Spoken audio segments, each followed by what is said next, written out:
In a village called Ankoli in Maharashtra, India, there was a big problem. They did not have enough water.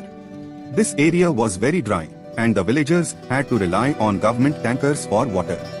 Even the wells were dry because of too much water being used by machines. A scientist named Arun Deshpande, who grew up in Ankoli, decided to help. He noticed that the trees were drying up because of the hot winds from the west. So, he came up with a plan to plant special trees that could survive with very little water. These trees helped to block the winds and keep the soil moist, but there was still not enough water for everyone. So, Arun and the villagers dug a big hole in the ground and lined it with special plastic to hold the rainwater. They called it a water bank.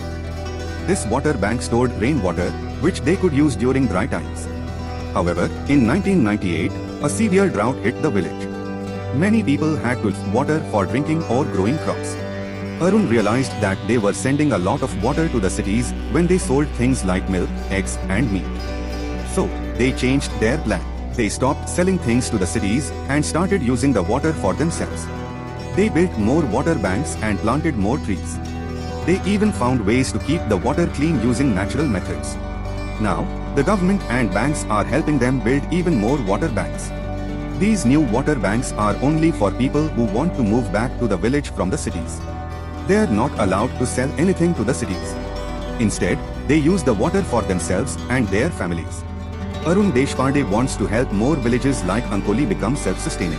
He believes that if people work together and use their resources wisely, they can create a better future for themselves and their communities.